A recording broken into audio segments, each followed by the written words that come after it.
Well, the wait is over. Rather, it's about to begin. Election day in Virginia and many other states is actually when voting ends. That's because in Virginia, where nearly 7 million people are eligible to vote, early voting is now the rule. It began in September and continued for 45 days, ending this past Saturday.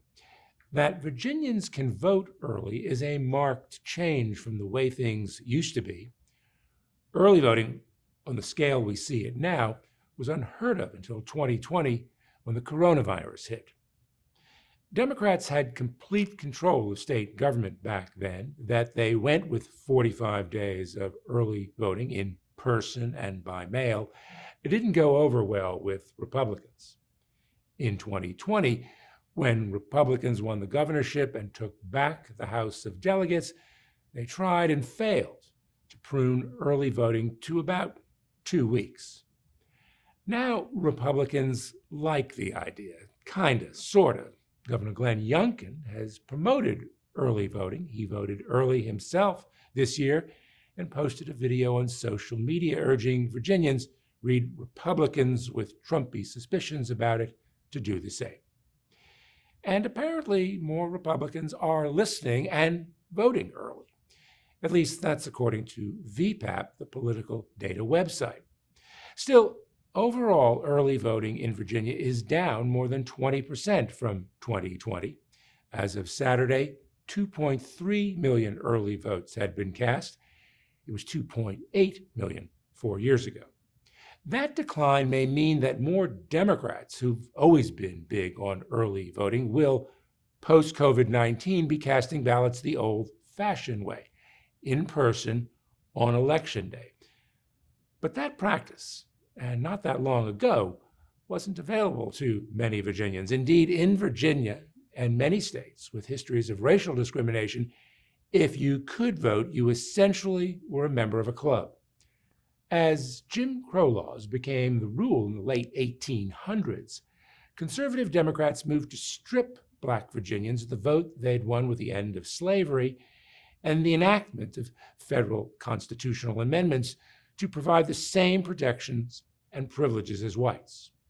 To eliminate Blacks as a political force in Virginia, the white establishment wrote a new state constitution that included a pay-to-play rule. That is, a poll tax of $1.50 per year. If you didn't pay it, you couldn't vote. And if you paid it, it had to be many months before the primary and general elections. Because there were a lot of poor Blacks and poor whites, the poll tax achieved the desired effect. It rapidly shrank the electorate, making politics and policy easier to control. This would allow political bosses, Tom Martin and later Harry Byrd, run Virginia as, in effect, a personal fiefdom. The poll tax was ruled unconstitutional in the 1960s, and that led to a surge in Black registration. All those new Black voters made a huge difference. For example, in 1964, Virginia went Democratic for president for the first time since 1948. But registering to vote and voting itself could still be difficult in Virginia. Registrars tended to be part-timers and served at the precinct level. If you wanted to sign up to vote, you first had to find the registrar, and that wasn't always easy. Even when full-time registrars became the rule, enlisting as a voter was still something you had to do on the registrar's schedule and at the registrar's office. Satellite registration sites were a no-no.